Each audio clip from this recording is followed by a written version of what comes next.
So, today is a profound topic. What is consciousness? Yes. And of course, to answer this question in one way is impossible. In one presentation also would be very difficult, if not impossible.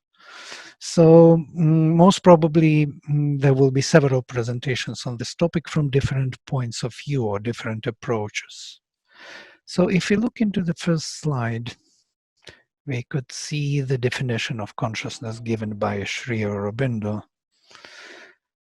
Consciousness is a fundamental thing, the fundamental thing in existence.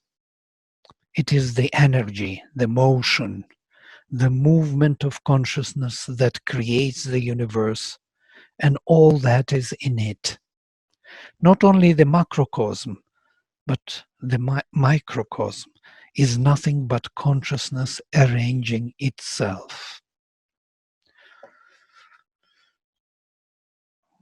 This is a profound, vast definition of consciousness. Everything in the universe, whatever the form of ignorance or subconscious form or even inconscient form, is the result of the consciousness arranging itself. Consciousness is a fundamental principle of being, of existence, of infinite existence. Yes. And everything what is has its own consciousness, as it were. That's why everything in this universe knows how to be itself. Yes, things know how to behave in the way they should behave. Universe, the galaxies know, and the stars know where they move and how they move. The Earth rotates around the sun, knows how to do it very well. And we are sitting on this Earth and moving around, also know how to do it with all the animals, water, air, oceans, continents, trees. Everything knows how to be in a meaningful and coherent manner because there is consciousness everywhere present. So consciousness is a reality inherent in existence, says Sri Aurobindo. It is there even when it is not active on the surface, but silent and immobile. It is there even when it is invisible on the surface, not reacting on outward things or sensible to them, but withdrawn and either active or inactive within. So it can be active within or inactive within, and still it is consciousness. It is there even when it seems to us to be quite absent, and the being, to our view, unconscious and inanimate. So even inanimate objects such as stones and metals and so on, water, elements, they are nothing but the action and movement of some consciousness behind it. So for us to get out of this difficulty to speak about consciousness, I decided maybe to take different approaches and kind of view this phenomenon of consciousness from different approaches.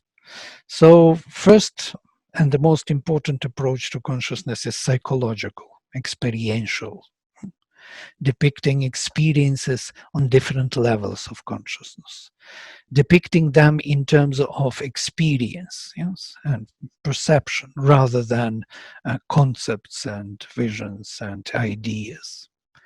The second approach would be philosophical, which is more visual, conceptual, mental approach, depicting planes of consciousness and being in different traditions, especially in Vedic tradition and the integral yoga. Then there can be sociological or historical approach depicting different structures of consciousness and developmental paradigm of evolution of consciousness, how societies evolved, how consciousness in social structures evolved, so to say, psychology of social development. Then we can have one more approach, linguistic approach, presenting language and communication as a means of self-expression of consciousness. Yeah, the evolution of languages, different types of languages, different ways of expressing and communicating. Expressing oneself and communicating that expression to others. And there can be also artistic approach, which deals with art and culture in general, creativity and refinement of our emotions and feelings, which is also an expression of very highly cultivated forms of consciousness in manifestation. And there can be finally scientific approach, which deals with material manifestation, science of nature, or natural sciences, I have to change it, including physics, chemistry, biology, medicine, and so on. So describing our universe outside. And also it is about consciousness again. So we will start with our first psychological and philosophical approaches today and move later to other sociological and linguistic, artistic, and scientific, if you don't mind. If you have some other approach in mind, please communicate. It would be interesting to hear whether you would have something else to offer, how to view consciousness from which perspective.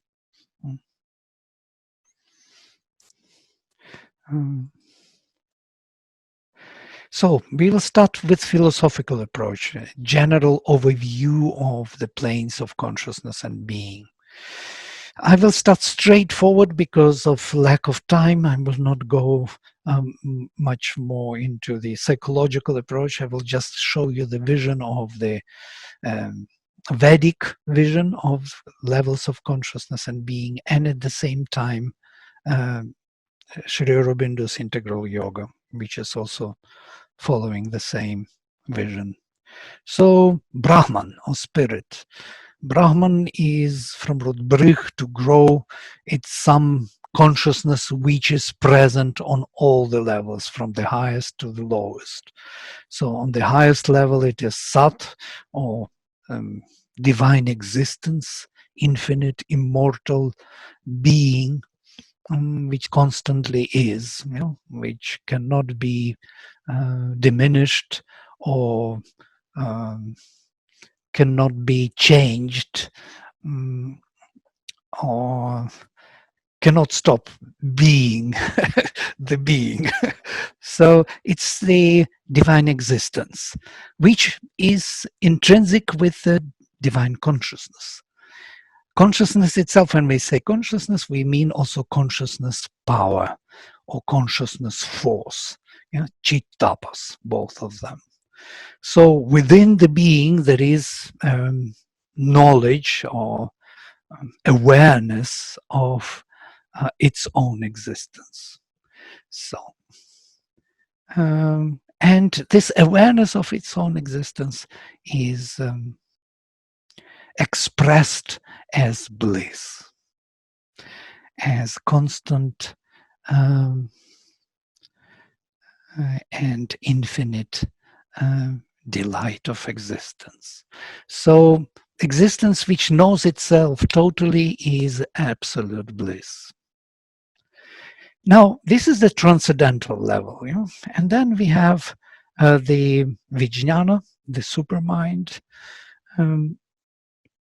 which connects Satchitananda to the lower hemisphere of Manas, mind, Prana, life, and Annam, matter. So in this way we have three the triangle above and triangle below, as it were, and the connection in between, which connects the transcendental trinity with the lower trinity of our mind, life, and body. And it's quite interesting because mind, life, and body in the Vedic tradition are represented as the heaven, the space in between heaven and earth, and earth, yes, or mental, vital, and physical existence. Okay, so this is the vision, yeah, the fundamental vision, which is also found in the grammar. In Sanskrit grammar, you can find the same 7 karakas, which are kind of corresponding to these fundamental levels of consciousness and being. So being is first, being determines consciousness, consciousness is determined by the being, as it is in materialism, but that being is infinite and immortal and one. So we can see that these three higher, the higher triplicity, is projected into the lower triplicity, and the Sat, which is existence, becomes the matter. So to say, matter is this existence, infinite existence, only in time and space, you know, in the ignorant state. And Chit tapas is projected into prana. You know. Prana possesses 2 major qualities of power and knowledge. So knowledge and power, these, in the Vedic terms, these are ashwins, you know, the 2 horse riders, twins, and they represent knowledge and power, which actually are split here in this world. So knowledge and power do not follow always together. There is constant delay between the 2. Whereas in Chit tapas, in the transcendental realm, they are one and the same. And manas. Manas is the projection of the supermind, and in some way, sometimes in the Upanishads, they speak that manas is the projection of ananda, of bliss. But Sri Aurobindo makes this distinction, says that supermind projects itself as the mind in this manifestation. So to know the mind, really, we need to rise to the supermind. And Ananda represents this psychic being here, or the soul, the projection of our Anandamaya Purusha into this universe. We have this soul within us, which is coming from this Ananda level of consciousness. To go further, you can see also that Sri Aurobindo's symbol is exactly representing the same vision. We have Satchitananda as descending triangle, and Anna, Prana, and Manas as ascending triangle, whereas Vijnana is the level in between this square and lotus within, which unites both into one existence, because Vijnana is the link between the 2, where Satchitananda is present and is being projected into this lower hemisphere of our mental, vital, and physical existence. These are fundamentals of our of Indian tradition, Indian philosophy. Planes of being and consciousness. Now I will read one passage from Sri Aurobindo which explains everything, all these 7 levels. Atman, the self, represents itself differently in the 7-fold movement of nature, according to the dominant principle of the consciousness in the individual being. So Atman is usually the word which is translated as the self. Literally, it is the self, yeah? One self. In the Veda, Atman is also translated sometimes as the body. So there are many selves. There is bodily self, there is vital self, mental self, supramental self. There are selves. Yeah? So,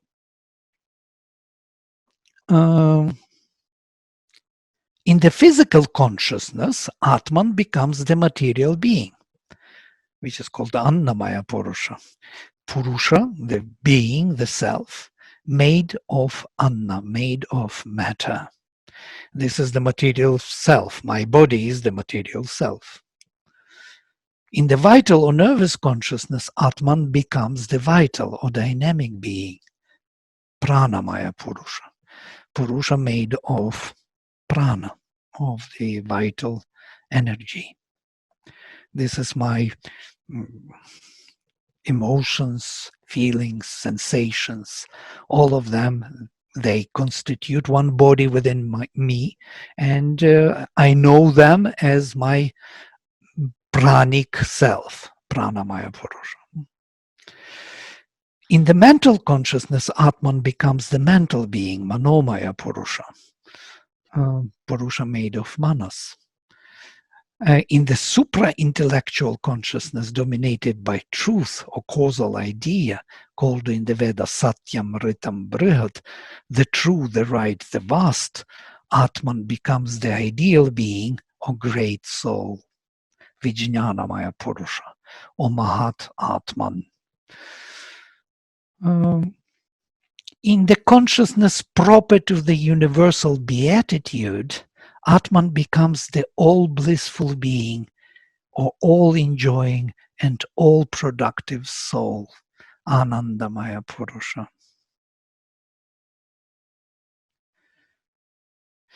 In the consciousness proper to the infinite divine self-awareness, which is also the infinite, all-effective will, Chittapas, Atman is the all-conscious soul that is source and lord of the universe, Chaitanya Purusha.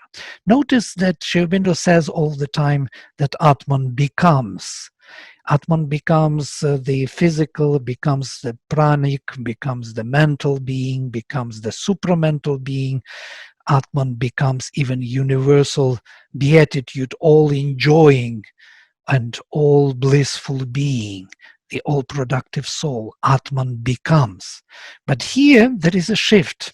In the consciousness proper to the infinite divine self-awareness, which is also infinite and all-effective will, Chittapas, Atman is. Atman does not become anymore. It is the all-conscious soul.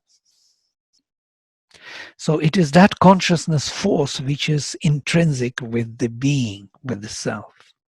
And in the consciousness proper to the state of pure divine existence, Atman is Satpurusha, the pure divine self.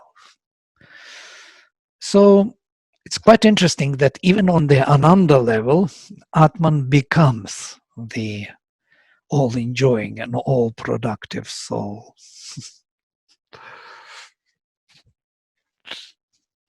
So, man being one in his true self with the Lord who inhabits all forms, can live in any of these states of the self in the world and partake of its experiences. He can be anything he wills, from the material to the all-blissful being, wherever the becoming is. Through the Anandamaya, he can enter into the Chaitanya and Satpurusha. This is the definition of Sri Aurobindo in this particular view of philosophical approach to consciousness.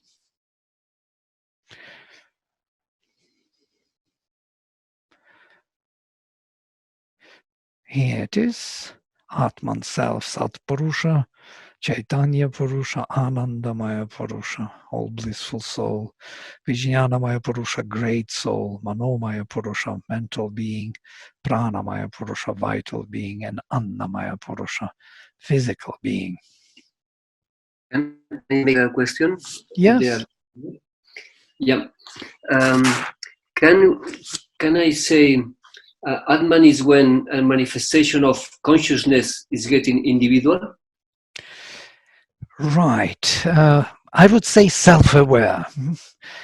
Individual is already on the lower level, yes, starting from our embodied state, yes, where the souls are embodied. But self-awareness, for example, Satpurusha, yes, divine self. What is the difference between Atman and Brahman? This is the fundamental question in Indian philosophy. Yes? Um, Atman is Brahman and Brahman is Atman, as Upanishads would say. But there is a difference.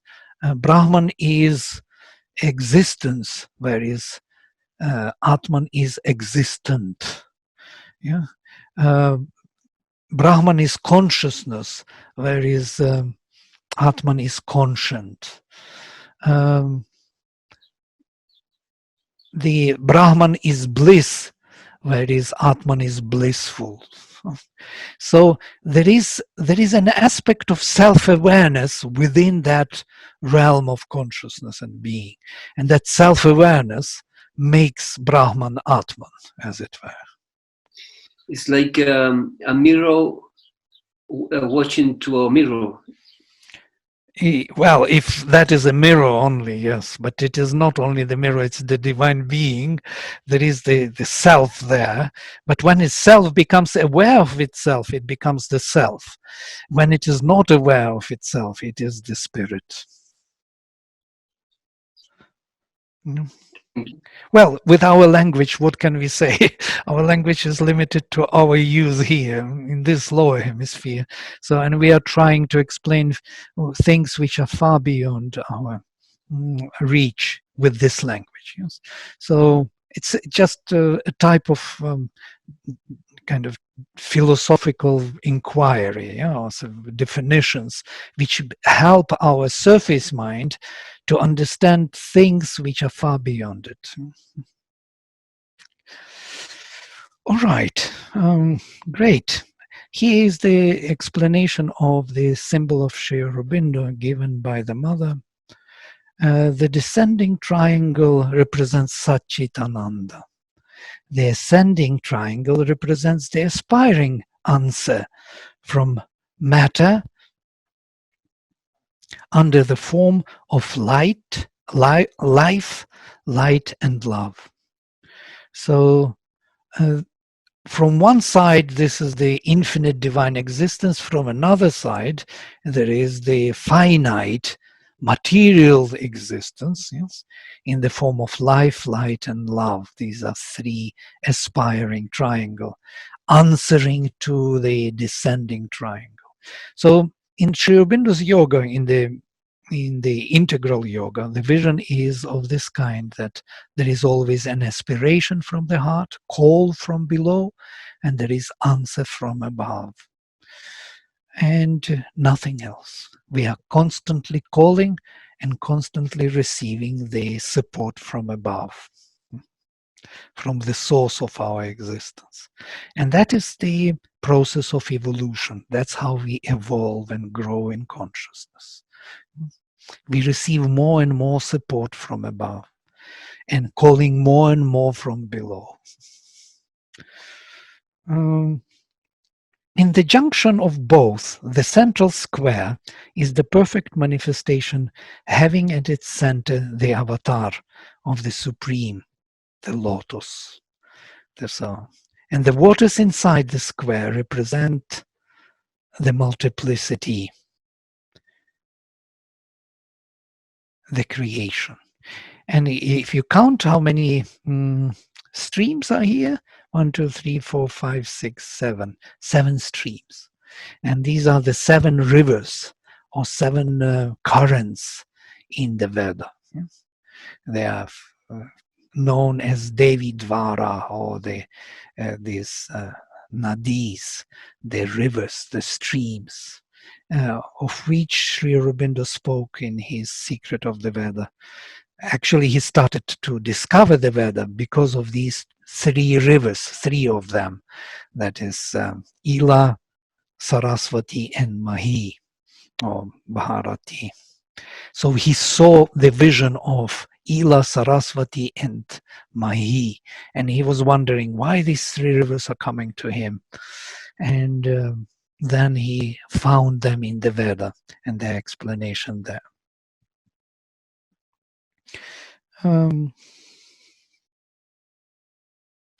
So basically these 7 rivers or 7 streams represent Sat, Chit, Ananda, Vijnana, Manas, Prana and Annam. These are the major streams, yes, of consciousness pervading the universe. And there is another approach to consciousness, not only in the form of descending powers and ascending powers, not in the form of levels or planes of consciousness and being, but in terms of the qualities of the soul, of our Anandamaya Purusha, of the soul which is embodied here, our own soul. And this particular symbol is Mother's symbol. The central circle represents the divine consciousness here in the center. The 4 petals represent the 4 powers of the Mother, Maheshwari, Mahakali, Mahalakshmi, and Mahasaraswati. And you can see immediately that Maheshwari is the consciousness which perceives the divine being, infinite being, vast and calm. Mahakali is the power of consciousness itself. It is Chittapas, that very power which manifests the worlds and destroys them. And Mahalakshmi is the force of Ananda, of bliss. And Mahasaraswati is the consciousness of Vijnana, or the truth. The truth consciousness, which finds all the means to manifest the transcendental Satchitananda. And these 4 powers, 4 petals or 4 Shaktis, have also projection into the world as the 12 petals representing the 12 powers of the Mother manifested for her work here.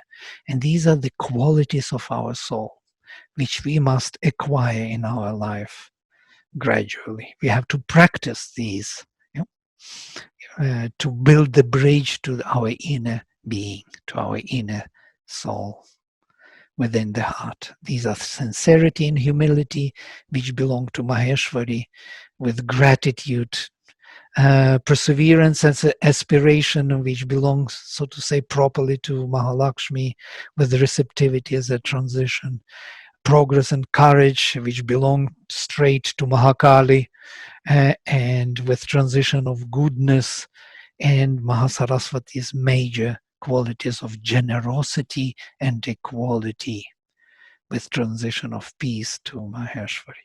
So you can see, of course, these qualities are all the time rotating. They are not one-to-one relating to the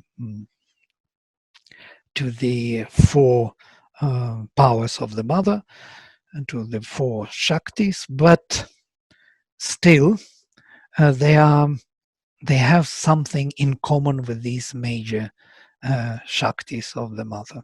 You can see immediately this, how they are located in this symbol. And according to the Mother, everything begins with sincerity.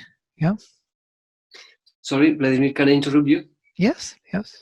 I saw a connection between the petals. Mm-hmm. If you make if you cross, you make an axial crossing from sincerity, crossing Maheshwari energy to Mahakali, you find progress. If you come back from the energy from Mahakali to Maheshwari, you become humility. And then you can go side to the side, crossing to the axial with the energy of the divine consciousness. You see, humility, you are going to be courage. From the courage, you are going to gratitude. It's like a cause-effect relation, if you can follow. From Beautiful. The gratitude, you are going to godness. From the godness and perseverance, the fruit of the perseverance becomes generosity. From the generosity, you are open to the aspiration. From the aspiration, you see the equanimity of the equality. and from the quality you are receptive to the peace. Can you see? It's a relation of cause effect crossing the axials. You can mix with the energies from Mahalaxmi to Maheshwar. Anytime you are crossing the axial between one side to the other side, you experience the movement with the divine consciousness energy. Can you feel it? And then you can grow like a flower. You can go to the one side to the other side. And if you are continuing with making the petals, the flower petals. Okay. You see, they have the different colors, and these colors also are very significant for us. Why do they are significant?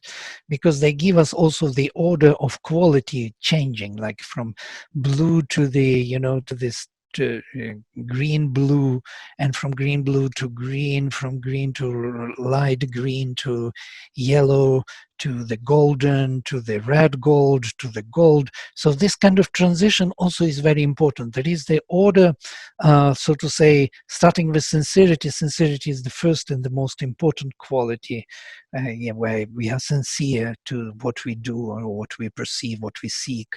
And the more we are sincere, the more we realize that the being, the divine being, is in charge of this world, and we are here just to discover this presence of this consciousness in us. And that makes us humble. It leads to humility. Yeah? The cross, interesting, this, because Maheshwari and Mahakali, they work together for the manifestation. Yeah, but the qualities, the petals around, also they also have this transition. Yeah, so humility will be the next stage of understanding that the divine is sincerity. You know, understanding sincerity leads to humility. To the humbleness, to understand that everything depends on the grace of the divine, and that leads to gratitude, because then we feel really grateful for that the divine is, and not for anything else. It's like unconditional love or bhakti. Just, you feel the delight within you, because you know that the divine is and you are not in charge. And from there you have that sense of gratitude. You are grateful to the divine for no reason, no other reason than that it is, that the divine is. And if you persevere, so to say, if you hold on to these three, being sincere, humble, and grateful, that would lead you to aspiration. Yeah? To Mother says that aspiration is the fire which is kindled in your heart by the divine. So because you are constantly recognizing the divine, because you're constantly grateful and you're continuing, then this fire of call will be flamed in your heart. And that will lead you to receptivity. And receptivity of the divine in everything. You will be receptive of the grace. You will be feeling and seeing the divine in all events of your life. Yes? And that will lead you to progress. Progress, that you will see what you have to do next and next to grow in consciousness. You will see already the path which you will have to walk. And the only thing Mother says we will lack and we would need is courage to walk the path. Because these 8 qualities first, which I was mentioning, towards the divine. Yes? And the rest 4 are towards humanity: goodness, generosity, equality, and peace. And they belong to Mahasaraswati, so to say. Goodness is this goodwill, to find goodwill in every being, instead of seeing the ill will and criticizing people for their imperfect ways of thinking or expression.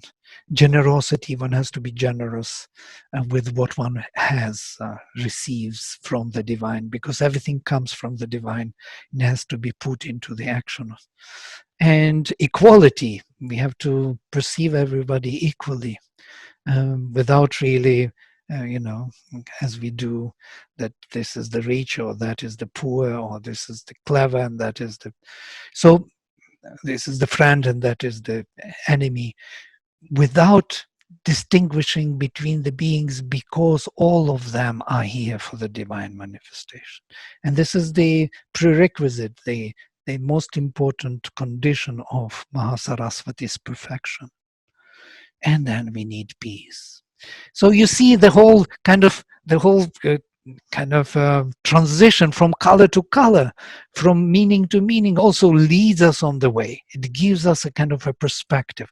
But I like your idea of going from Maheshwari to Mahakali across, because Maheshwari establishes the vastness, and Mahakali brings the force of consciousness and action, which leads to Mahalakshmi as the result of these two acting: sincerity in progress, humility in courage, project or produce aspiration and perseverance, which are reflected in generosity and equality. So, but this is very philosophical, what you say. But still, we are talking in this philosophical language today. So it is very good to think in many ways. Whatever ways are intuitive for you, it would be great to discover. Yes? Yes, Will. Quickly, it's beautiful. I love this, by the way. This is new to me with the integral yoga, the circle here. The four powers, so you've got the goddess energies as faces of the one. That's great. Just out of curiosity, are they seen as powers or shaktis of the mother, or are they seen as both her shakti's powers and as deity forms who can be propitiated directly in their own realms? It's more of a tantric question, I think. Well, they are in their own. Vladimir, I don't know if it matters, but surely I would say yes, they each have their own qualities, and maybe one is enough to reach the others. So. Of course, they are all. It's quite clear. There is in the center. There is Mahashakti. Yes. So this Mahashakti, kind of, for the sake of manifestation, Satchitananda. So this Mahashakti on the level of Sat is Maheshwari, on the level of Chit Tapas, she is Mahakali. Yes, this Shakti. On the level of Ananda, she is Mahalakshmi, and on the level of Vijnana, she is Mahasaraswati. But this is one Shakti, the Divine Mother, yes, with four major aspects of knowledge, power,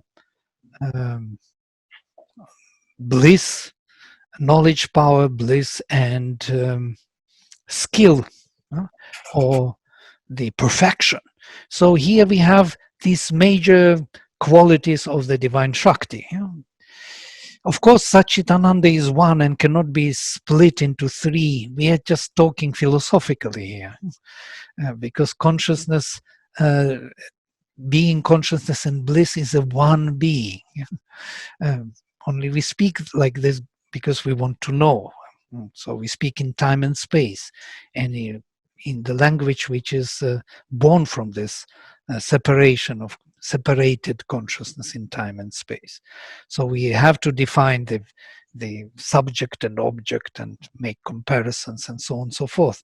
But truly speaking, this is one Mahashakti. And all these petals are also, they are emanated from that Shakti, but they are needed in their kind of all the colors for the manifestation of the divine here.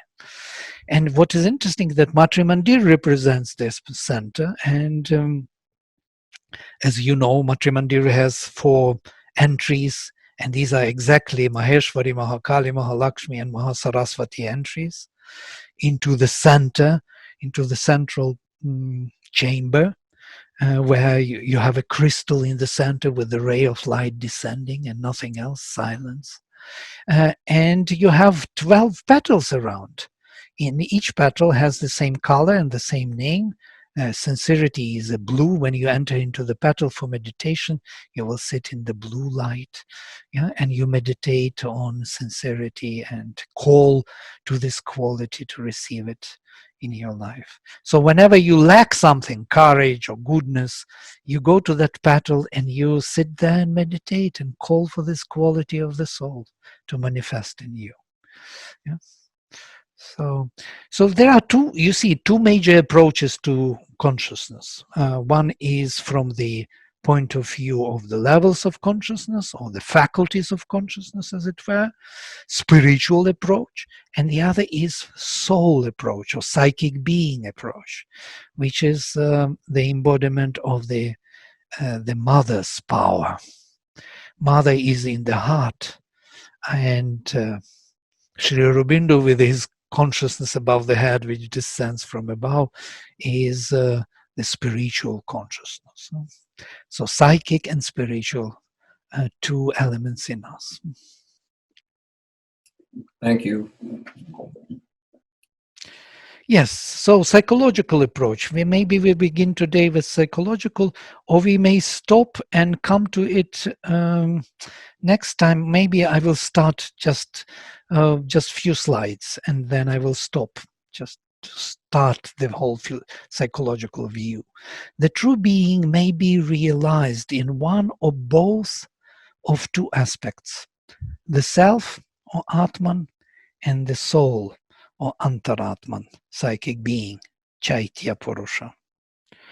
So this is what I just said. So we may have two realizations, two different realizations of the self or Atman, which is above the head, unborn self, Purusha, witness, Mukti, what we know as Mukti, yeah? When we discover our unborn self above the head, and the presence in the heart, Antaratman, or Chaitya Purusha, or Angushthamatra Purusha, Hridi Guayam, in the heart of man, in the cave of the heart. The difference is that one is felt as universal above the head, and the other as individual, supporting the mind, life, and body. That's the difference. When one first realizes the Atman, one feels it separate from all things, existing in itself and detached. So it is something which was never born and will never die. It is that part of ourselves which is immortal and constantly viewing our kind of life here from above, the witness, Purusha. When one realizes the psychic being, it is not like that. For this brings the sense of union with the divine and dependence upon it, and soul consecration to the divine alone, and the power to change the nature and discover the true mental, the true vital, the true physical being in oneself.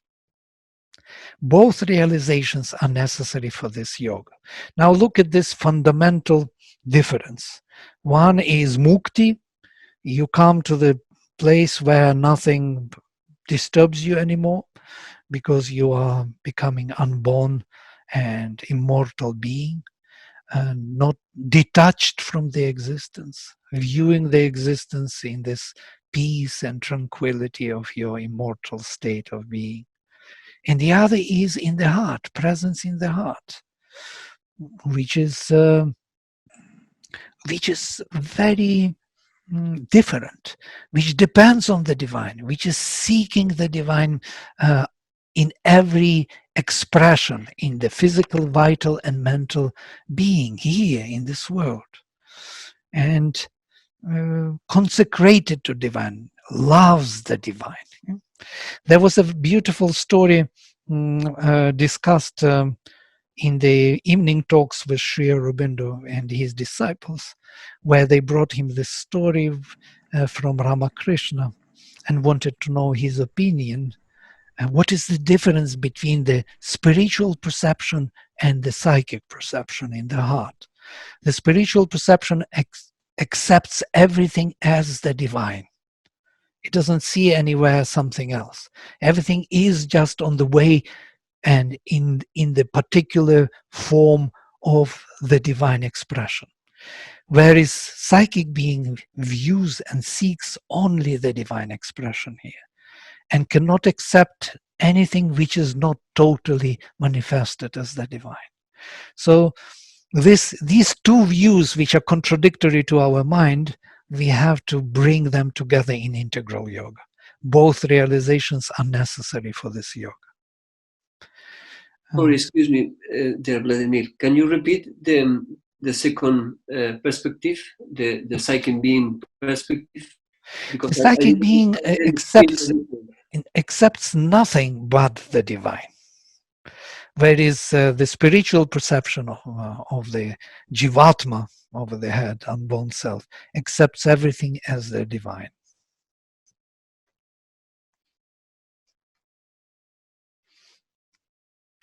And by the way, between these two, we will always have a problem in our psychology. Yes, we will say yes, everything is the divine, but then there is so much imperfection in the world.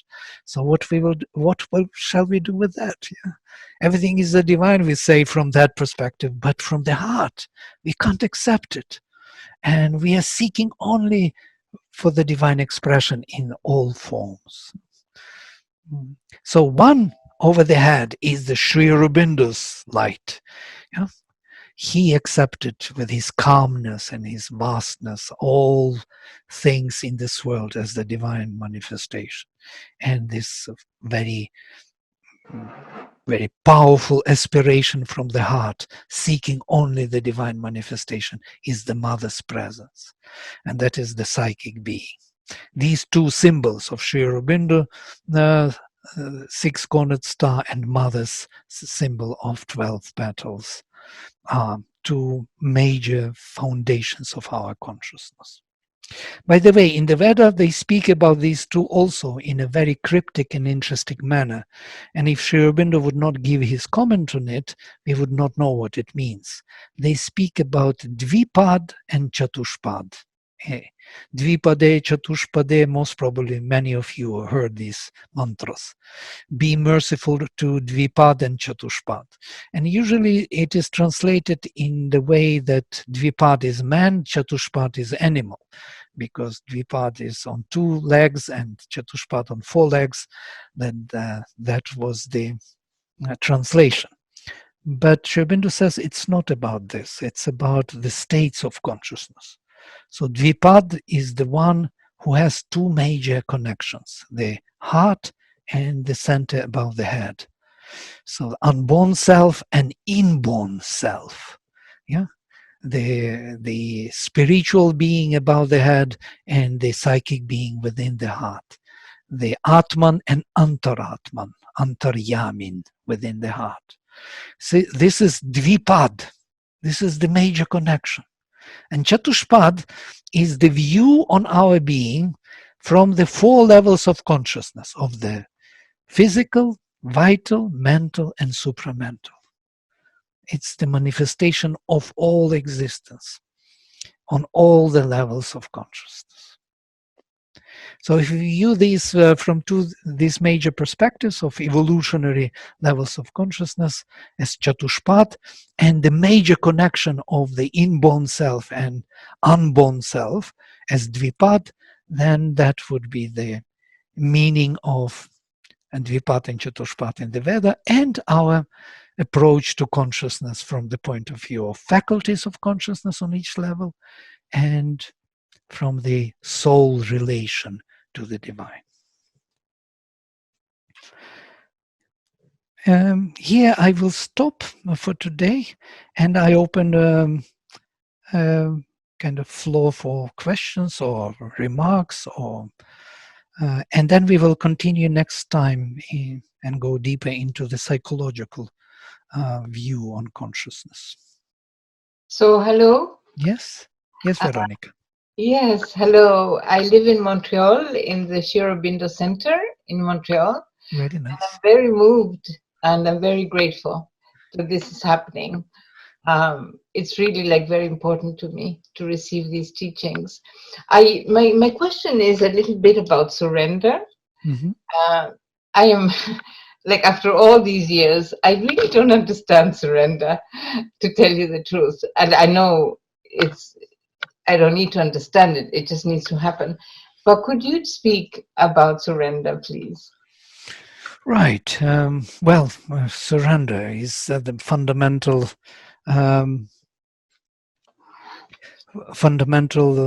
principle of integral yoga. As Sri Aurobindo says in Savitri, surrender was his only strength. Oh, wow. There was no strength other than surrender Wow. in Ashwapati's yoga. Ashwapati is the major. Sri Aurobindo is Ashwapati, symbolized in Savitri.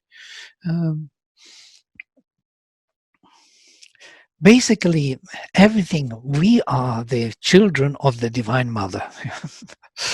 Right? We are the manifestations of the higher consciousness.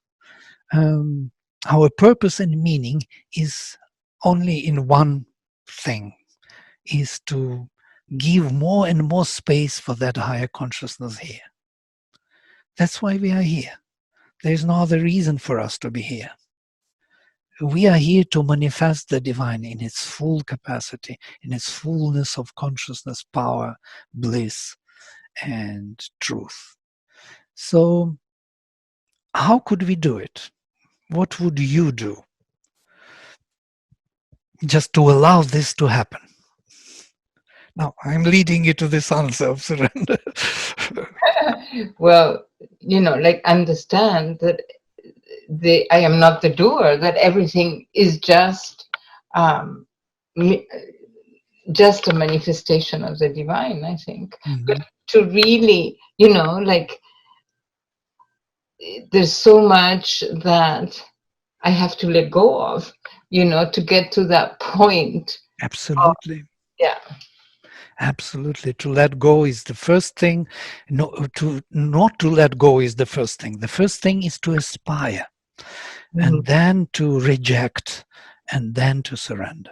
Sri Aurobindo says aspiration, rejection, surrender. This is the major formula. If aspiration is not there, rejection doesn't make any sense. Why should you get rid of anything if you are not aspiring for something else? Yeah. If you want it, if you aspire, if you're burning, if you're flaming up, if you're seeking the divine presence, and you see that on the way there are many obstacles, this nature, your nature is wrong, this desire is wrong, this preference is an obstacle on the way, then you remove them from the way. This is the rejection, because you aspire, because aspiration is there. And then only you can surrender. Oh, this is so helpful. So helpful. Okay, yeah. Okay. Yeah. Very, very, very helpful. So you aspire, you reject, and you surrender. Okay. Mm-hmm. You cannot surrender before you. No, otherwise, to what you surrender? You will surrender to some preferences and desires, some vital forces, some lower forces, which may claim to be divine, or some dogmas or some ideas.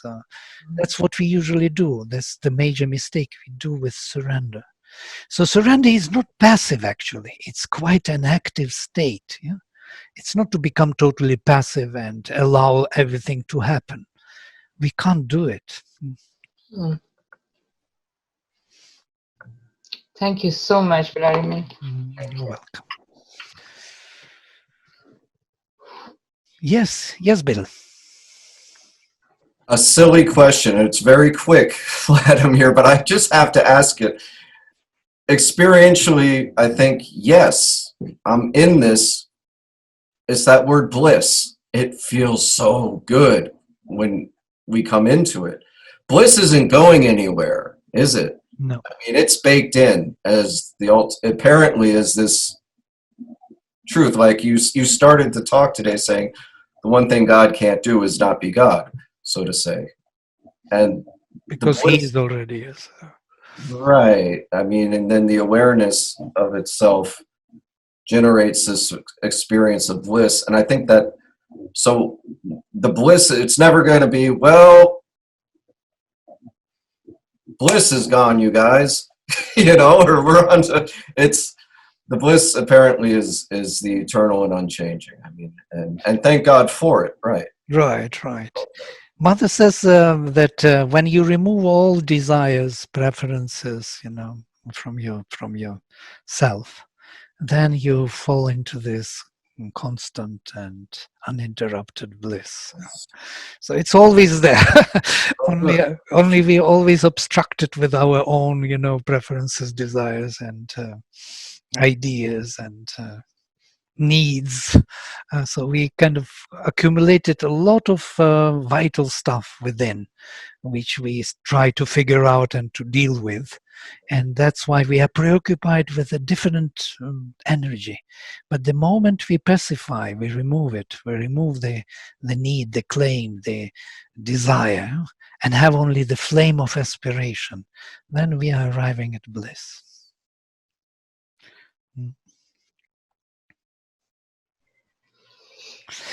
Great. All right. So maybe we'll stop here for today and continue next time and see what else we can do with this. There's so much more waiting for us to explore how consciousness works on all levels, and then